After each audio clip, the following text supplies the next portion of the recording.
Welcome to the inaugural Board Matters podcast. We have two good friends here. Hello, I'm Jose Sanchez. A Mexican? Yeah, yes, indeed, yeah. Why are they called Mexican then? Well, it's a long story. Maybe that's another series that we'll do separately. So I've worked in the channel for probably 30 plus years, representing vendors and distribution as well. And part of my current cyber solution securities are AI, basically. So I'm here to learn more about AI. I know it's already here. We're already using it. We're already selling it. But there's a longer term view, which I'm quite interested in. So I started life in comms, having been in the parachute regiment. The comms in parachute regiments is slightly different from comms that we know in the commercial world, but that sort of got me interested. Got outside of the military, got into telecoms, got into the channel, got into sales. And then for the last 7 years, it's been cybersecurity, although it's all channel related. So channel partners. So it's either supply chain, yeah. Selling as a vendor, and I worked for several vendors in the past, or as a distributor selling through partners, but selling vendor technologies and supporting the technologies, not only in the UK, but globally as well. David, do you want to tell us about yourself? Other than being an AI expert, perhaps end with that bit, perhaps. Yeah, that was a dangerous term. So David Sully, I'm CEO of Advi. We're a UK-based AI company focused entirely on safety and security. So basically, why does AI fail? When does it succeed? Why does it fail? Why does it succeed? Is that why Advi is Adversarial AI? Is that right? Yeah. So we are one of the world's leaders in researching technology around adversarial AI, which is sort of a technique for essentially tricking, manipulating, messing around and breaking an AI system. So what are the strategic goals for a board implementing AI? Make your business better. Yeah, why not? And how will AI impact competitive advantage? In theory, it should make you faster, more efficient, potentially help you explore new avenues that you couldn't before. So is there an element that if I don't use AI, I lose competitive advantage? Totally, yeah. Financial benefits? So again, in theory, efficiency gains, productivity gains, all leading to increased margin, so like increased competitiveness. So yeah, absolutely. And what about the ethics of green? I was reading today that it's 20 for a search, because I don't know about you, but I've started using AI as a search engine. Just get better answers. But apparently uses 22 times more electricity to do that. Yeah, I saw the same thing. So that doesn't surprise me at all. It's power hungry. There's some really, really interesting conversations going on around basically power supply being absolutely critical to future advances. And the really big AI players talking about, can they just get their own power plants, for example, at that sort of scale? Yeah. No, I've heard that with Bitcoin, yeah. So that one's one that can be unpicked further. But yeah, there's definite green impact. And should board, considering AI in the company, care about it if we've got a zero carbon policy in a business? Yeah, so this has been one of the most interesting things I think over the last 12 months is 12 months ago, everybody was asking us about how can we deploy AI? Now they're asking us what's the return on investment of it, and they're starting to ask about what are the green credentials. How do you measure it? How do you measure return on investment? Are you using AI? Yeah, we're using AI, yeah. And I think that is a good question. One of the questions I was going to ask is on return on investment as well. And I suppose, once you've invested in it, how long is it going to take to get a return on investment? Probably depends on your vertical, doesn't it? If it's finance, if you're looking for cost savings from a human resource point of view, it's probably pretty difficult. I think it's a case by case. My spelling, but I don't think I'm going to get a return on investment for that. I think the interesting thing is that that's the way that everybody's psychology and thoughts have gone more than anything. So I think yesterday in my home office, I think I was using 3. So I was using one doing voice recognition. I was using one to help me write something, and then using none for grammar. So I think 3 at one time. All right. I'm not sure. Was it efficient? Did it help speed things up? Well, then I realised how slow I was before, so I couldn't. Well, there you go. It works. This one's right over street, David. This one's street. What are the potential risks? In fact, this could be your tagline for your business. What are the potential risks associated with the AI, including ethical, legal, and operational risks? We'll just give you the mic for half an hour now. Yeah, where do you start? Just top 3. Okay, so let's just simply put, a lot of our systems that we use at the moment, so be this traditional software, but also sort of like a lot of our frameworks for how we operate as humans, are very much sort of rules based, and they're deterministic. AI is probabilistic, and so all of the problems that you come to around, say, ethics and things like that, So probability is like a really difficult thing to get into our deterministic we systems. just highlight that point because I think we're going to remind that I'm not saying the board are thick, but I'm saying that this is probably maybe I am. So you're saying probabilistic versus deterministic, specifically. Yeah, so take legal, you said. You don't want to necessarily take a probabilistic attitude to legal. I.e., just 70% compliant with that law. Yeah, like, or there's a chance of, so everybody knows about, say, hallucinations within large language models, Maybe not. so when a large language model, you ask it a question, it provides something odd that you weren't expecting. Maybe so the that- really famous ones are, for example, putting glue on a pizza. Like you ask for a pizza recipe and it provides you a recipe that includes glue on the pizza. Because you put glue on things. Yeah, So probably however it's come about. Yeah. So, but that's basically termed in most areas a failure. Yep. But in AI circles, that's a hallucination. Okay. Now, that you can identify as a human, go, that's pretty weird. If it's within a legal contract, that's a much, much more complicated area. You need to be very good at assessing that. Wasn't there a story about an AI invented a reference that someone put in a document and therefore someone got sued? Yeah. Is that So I have a feeling there's an irony to it in that it was in a court case in the US where the lawyer provided references or citations, and the lawyer is well known for misinformation, disinformation case. That was his specialization. Yeah, he basically admitted that Fake he news. put his questions into ChatGPT. It had provided him with citations. He hadn't checked the citations. They were hallucinated. Easy They guy, weren't right? actual Wow. real life cases. Yeah. Right. So yeah, there you go. Legal cases. That's a really good example. So LLM versus generative AI, same thing, different classes. No, same thing. So generative AI. So think about it in terms of, so when most people are talking about AI systems, that can cover a huge breadth. But right today, as of it's like December 2024, we are generally talking about generative AI, which is sort of like AI that generates information based off something that you put into it. So LLM's large language model, so I can sort of get how that might probabilistically say the word "the" is normally followed by a list, probabilistically, of things that might follow that, and for sentences. And but what about the picture stuff? There's a whole lot of picture generating AIs. How does that work generatively? So that's a multimodal model. How that works is beyond like my way to explain this. In that case as well, so by me, yeah. That's yeah. fine. If it confuses you. I can have a stab at. Is it going on with colours? Because you said to me, I think when we first talked about this probably years ago now, that we see things in lines and areas and borders and shapes. AI doesn't. It sees it as colours or shades, filling in. It does the filling in bit. You've got recognition AI. Yeah. So something called so computer vision is basically a recognition type AI. So that's a model. So the AI system has been shown a lot of pictures of, say, cats and dogs, cars, whatever it may be.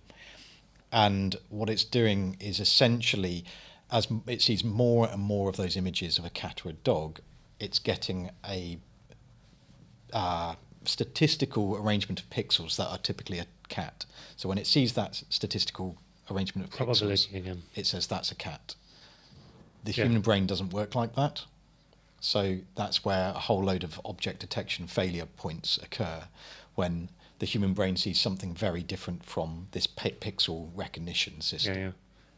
Cool. You mentioned earlier on about AI versus human. I think you touched on that element, and I think people are looking at it as in from a fear factor. You know, it's is it going to replace me as an employee and that type of thing. I think that's I've got a whole set on feet. well, yeah, I can imagine. Yeah, I can imagine it does. But yeah, that was the only thing I picked up on when you said about obviously AI versus human, and we were talking about return on investment as well, weren't we? So while we're staying on the boring governance ones, here's one more. So governance structures, I'm not saying governance is boring, by the way, sorry, board members who are listening. What governance structures are in place to oversee AI? So that one is a complicated one. Because this is an easy topic, yeah. Yeah. It depends on the organisation. So there is not a standardised governance framework for AI systems that every large enterprise can follow. There's things like the NIST AI Risk Management Framework. There are other resources out there, but NIST being the American National Standards Institute body. of Standards and Technology. We can look it up. yeah, So, yeah, that's really good as a resource, but typically each organisation is having to find its own way, and that's probably one of the biggest. No problems. sort of equivalent of GDPR out there yet. Hasn't the European Union done an AI rule? Yeah, so there's the EU AI Act within the EU. There's things like executive orders in the US. Expect a few more of those with Trump coming along. Yep. Political. yeah, exactly, yeah. Yeah, in the UK we don't really have any standards. There's ISO standards that are starting to come through. So all of this stuff is working through. But you've got to remember that a lot of what it was formed around, or initially thought around, isn't the current technology that everybody's excited about. So generative AI came out 2 years ago. Exploded. Everybody's still trying to understand that technology before they start saying, okay, here's a standard. Self-regulation? Yeah, give it a shot. Yeah, It's worked elsewhere, right? What can go wrong? yeah, exactly, yeah. Well, my worry I there think the is- problem, I will pick up on that though. Yeah. The problem is you've got a very new technology that very few people understand. The skill sets, so think about it. Like you've got students coming through university, like we're still another year off anybody actually graduates with a bachelor's since this stuff was released. Yeah. Let alone masters, PhDs, and so on. So there are definitely people, obviously, that can understand it, and But they haven't hit the market yet. yeah, but they're if you think about that within a company, that company has to say, actually, this person who's got the skill set and the knowledge for understanding these new systems, we're now going to give you the time to actually do it away from your day job and develop and sort of convey that knowledge and everything else. I mean, we're still in the really, really early stages of all of that, but it's Day one of the really internet. difficult for a company to get their head around. Data privacy. Oh, this is an interesting one, isn't it? I think you and I have touched on this before.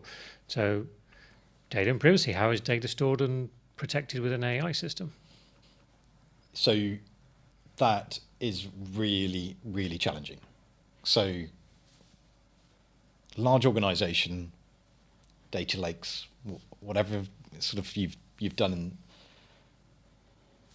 the AI system doesn't have the common sense that humans do. No guardrails. Yep, you typically let it loose on a lot of data, or you need to be very, very careful about how you're letting it loose on that data. It doesn't really have any sort of point in which it's like, do you know what, I shouldn't share that. For the audience, so we're talking about, I think this is how the story went. You'll correct me when I get it wrong. We're saying, imagine you told an AI to make me the richest person in the world, right? So the AI will go out there, and we think it's going to go and invest stocks and shares in a really clever algorithm. It goes, how to make you the richest person in the world? I know, I'll kill all the rest of them. There's an AI that's going to be doing that anytime soon. We'll come back to those fear questions later. Yeah, that one's... No, so the bigger problem is very simply when you say provide an LLM-powered chat agent to staff on one continent, and typically sort of like you don't want them to have access to other corporate information elsewhere, that's got to be really clearly delineated and cut off within your labeling and within your sort of data stores. And There has to be a hard rule and a hard label for that rule to act upon. the LLM cannot get access to that data, basically. Yeah, So those users accessing that chat agent that chat agent cannot have access to the data that they shouldn't be able to see. And the problem is how you control that is really poorly defined at the moment. And so the horror stories start coming out where you've got call center agents able to access corporate data that they really shouldn't.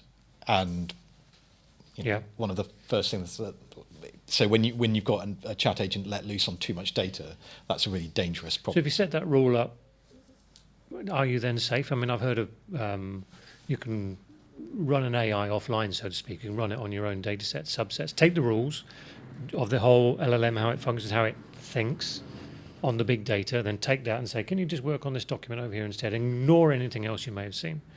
Does that remove that problem? Not really. So run me through that one again. A second. So let's say I get a copy of your AI of choice, and I get a downloadable version I can run on my own server. Yep. And it's learned elsewhere, and it's taken on its learned. I bring it in and say, okay, taking what you've learned, can you now just use this data over here, only use this data over here, and generate an answer for me?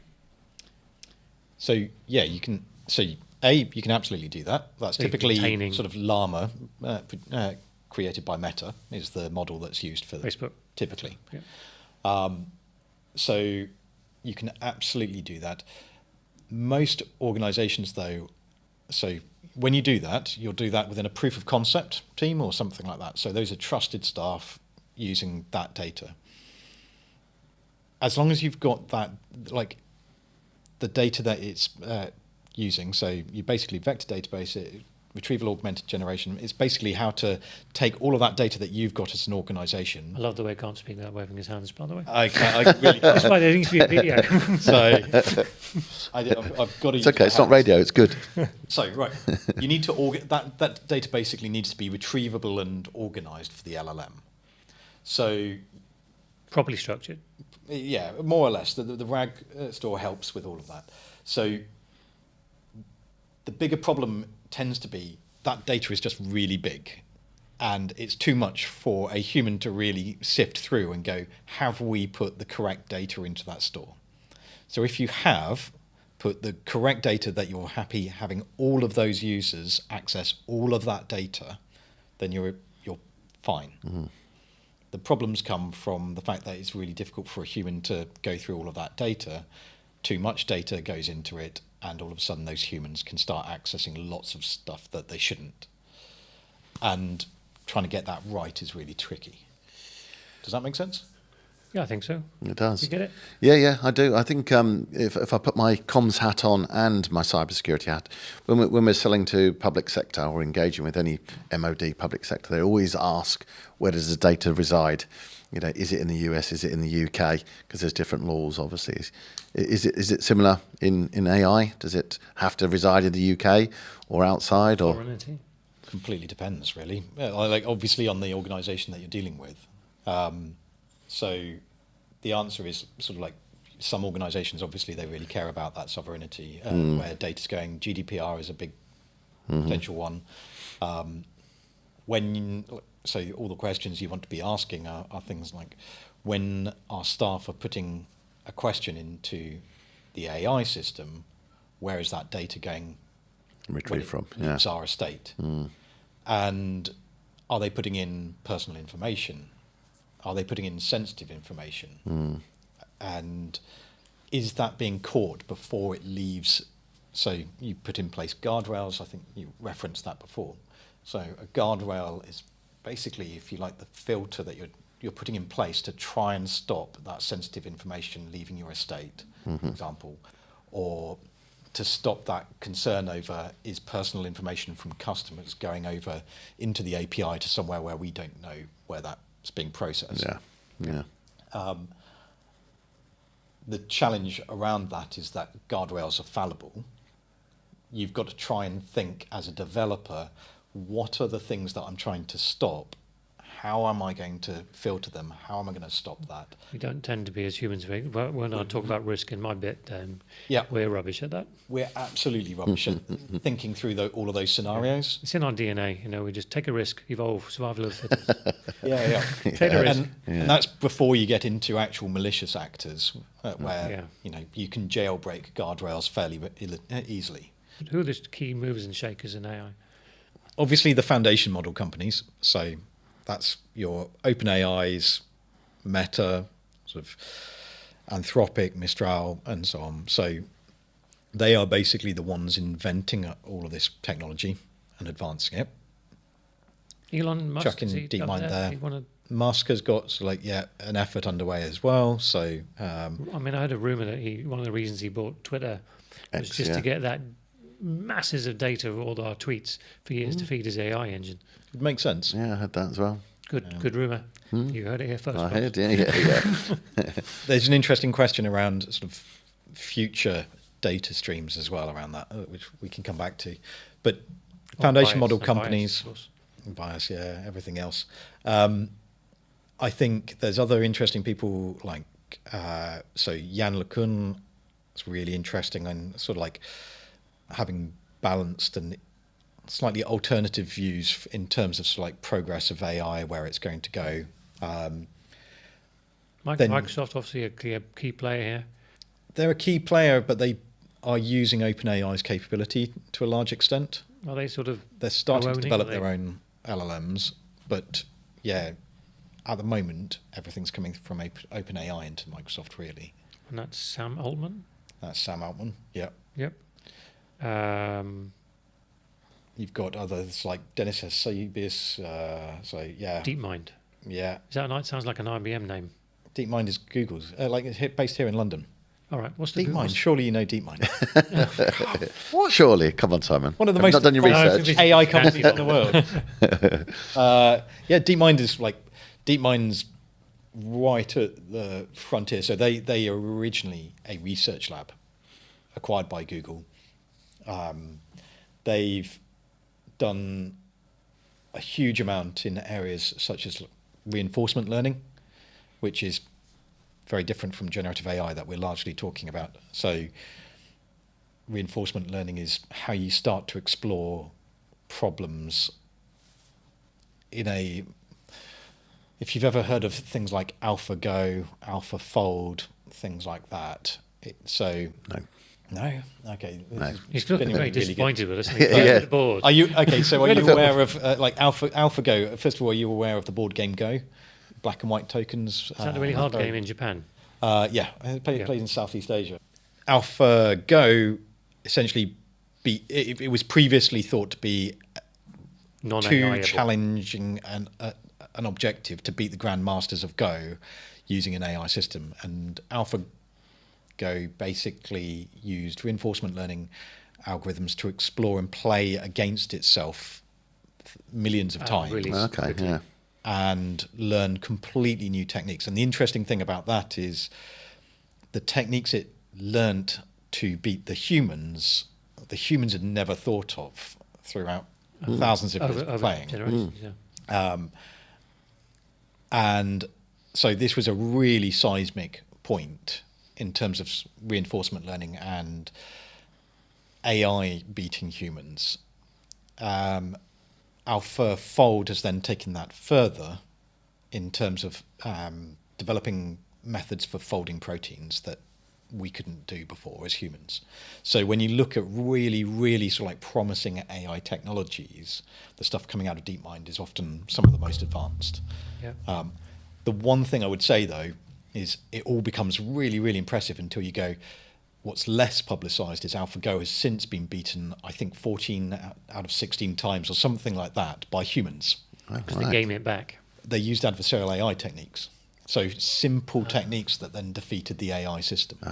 Okay. So what should we be scared of? So clearly we've all got, well, certainly I don't know about you, but Terminator rings strongly in my mind. Yeah.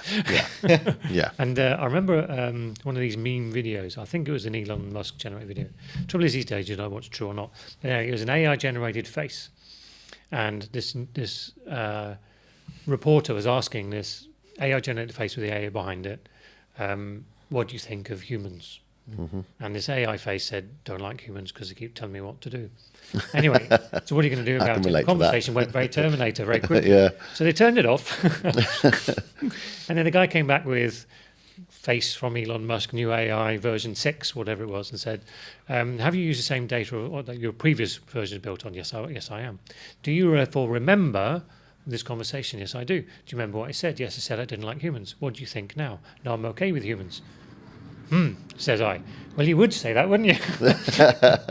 Yeah, clever, isn't it? Yeah. Not scared at all. And then you got Elon Musk saying things like the only way to survive is to put an implant on your head and join them.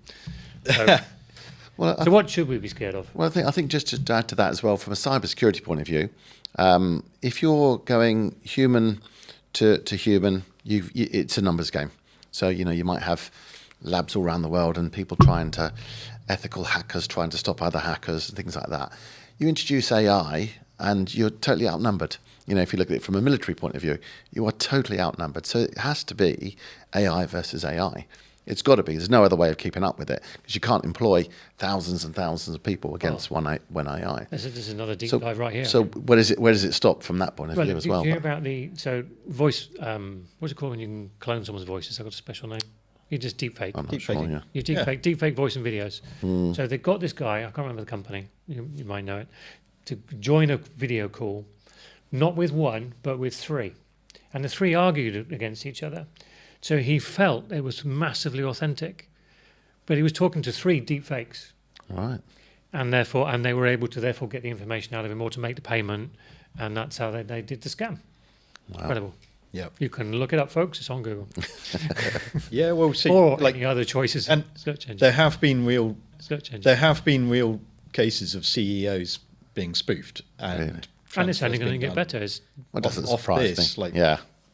Doesn't They're surprise not me. actually here. If CEOs can fall for an email, a phishing attack, then they can fall for voice recognition, can't they? It's as simple as that. Yeah. So what should we be scared of? So I guess there's short term and long term. There's short term and long term. So long term, taming out is coming. So let's forget that one. Actually, you could probably go short, medium, and long term. In terms of sort of short term at the moment, your point is really, really interesting. I think on essentially the attack surface expanding. So up until now, you've always had a situation where it's a human trying to identify a vulnerability in a system.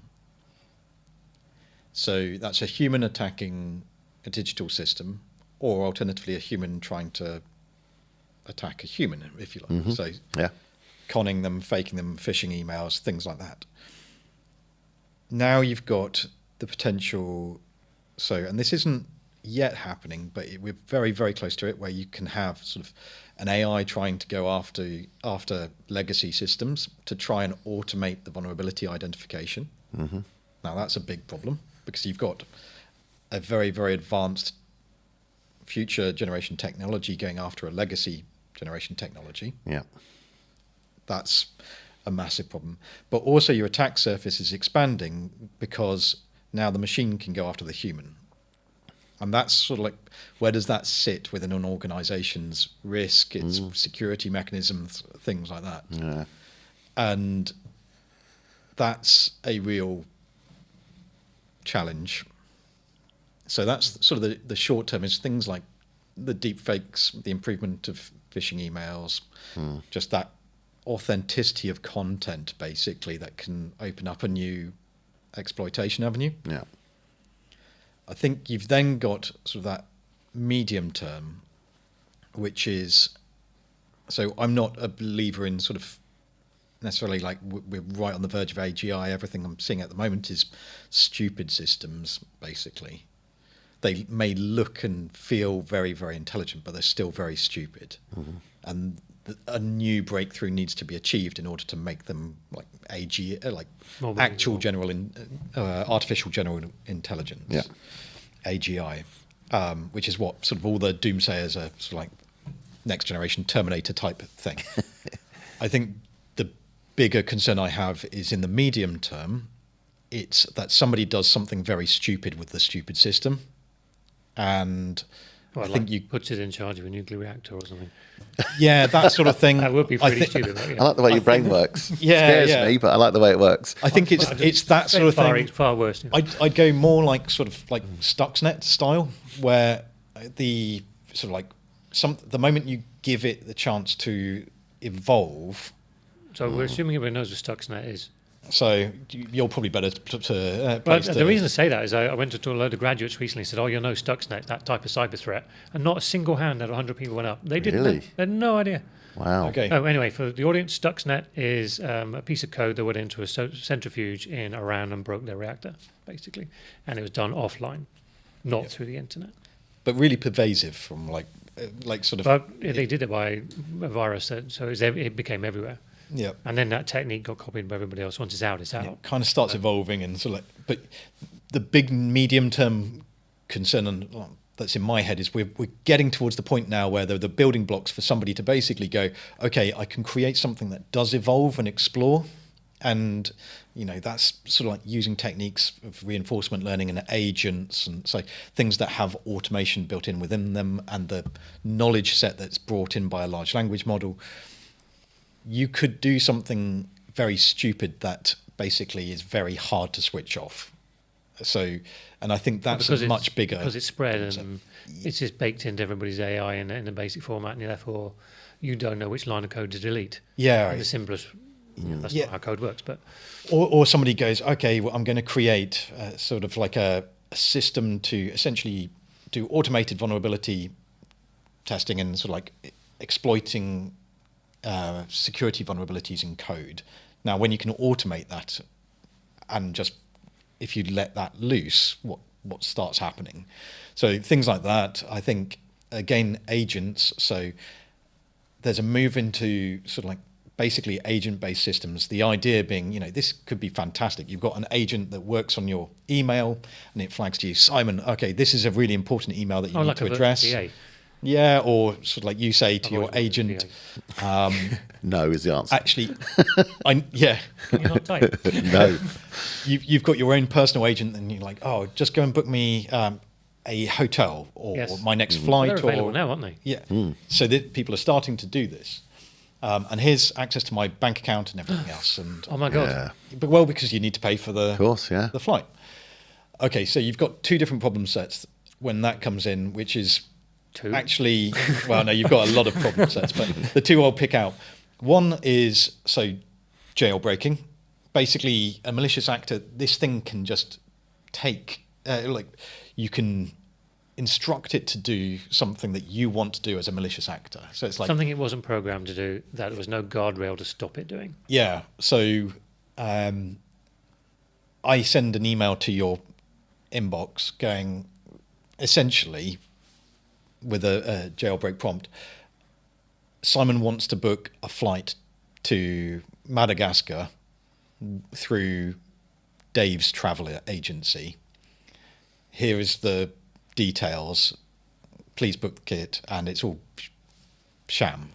So, and it goes away, books £1,000 holiday, and I just get your money and walk off. It's that sort of thing, but it basically the moment you say, okay, the LLM has vulnerabilities, and now we're just going to automate that thing. That's a real problem. And then the bit that nobody's talking about really is when we've got agents interacting with each other, what does that look like?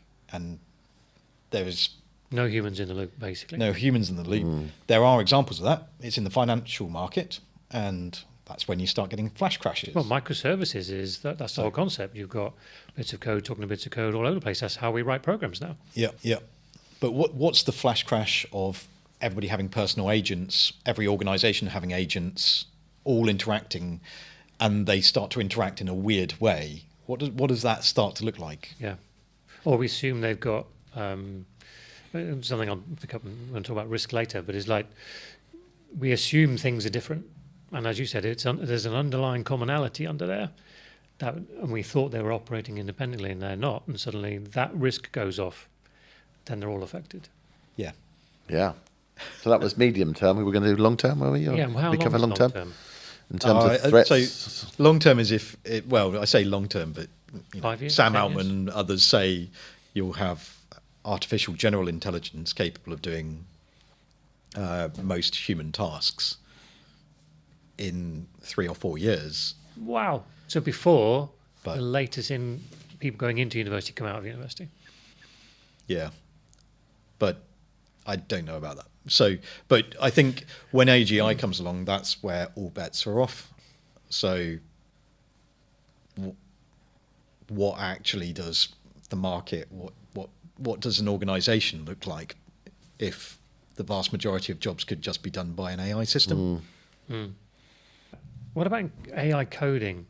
Because I saw a fantastic little video on LinkedIn, and this individual had written a program. He hadn't written a program. He got an AI to write a program that basically he inputted a photograph of a bookshelf. The AI categorized, used a photograph, read every book, give a list of whatever book was on it, created the topic and synopsis of it, then compared it to the books they already had, and then they compared it to the book list that it wanted to read, and then invented a list. Here's the books you haven't thought of that you should read. And this is basically for his daughters who were just voracious readers. And he was fed up for waiting them outside bookshops, so he created this app. Now, and his point was, he was a coder, and he said, I'm not going to code it. I'm going to top my hands in my pocket, and I'm just going to talk to an LLM. And his point was, it works. You can do it now. So we don't need to learn to code anymore. Interesting. And then you come back to your point earlier that, well, if that's the case, we've got no idea, no deterministic, that thing again. I mean, from a cyber perspective, when you want to prove something safe, deterministic's great. You know, you can only do 3 things. I can test all the potential 3 outcomes. If I've got no idea what those are or how it's doing something, that black box is inside, I don't know what criteria, what set of inputs might make that black box do something different. That's why you can't have these things like controlling an aircraft, for example, because there might be a certain mix of conditions that say, I dive on this condition.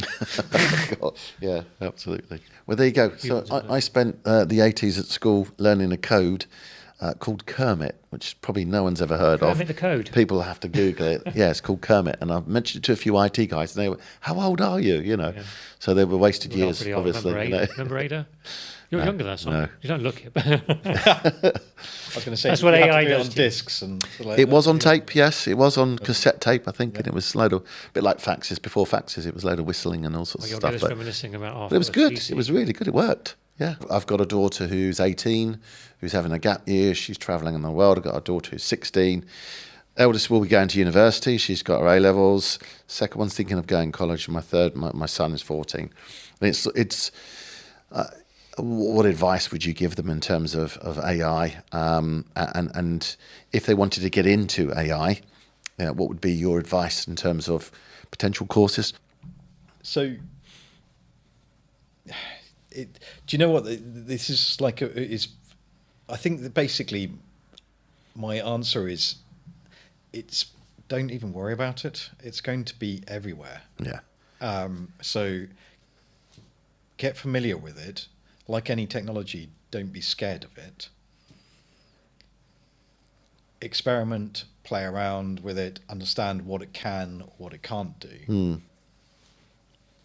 I'm, like I said, still skeptical that we will get to a point where all of a sudden it looks like it completely and utterly removes them ever having a job or anything like that. Yeah.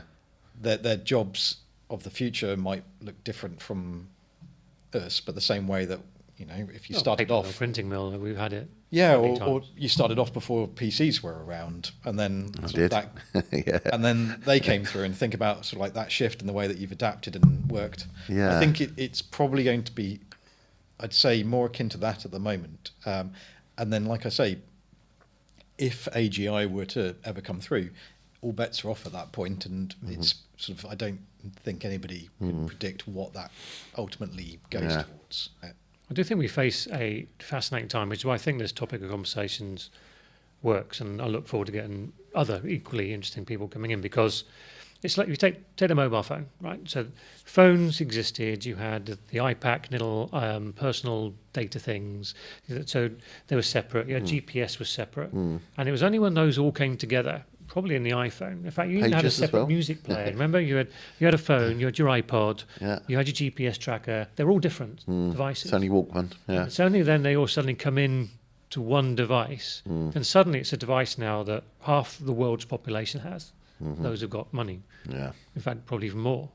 So you've either got, I'm generalising, but even when you see them on TV, they've either got a Samsung or they've got an iPhone. Yeah. It's pretty so much. dominant. Yeah. And then AIs are going to be like that. Absolutely. And because when AI comes in with lots of other technologies, like we can apply AI to nuclear fusion, can only help. Yeah. And energy is the world's biggest problem. If we didn't have energy problems, then we'd have less strife, we'd have less conflict, wouldn't we be worried about oil?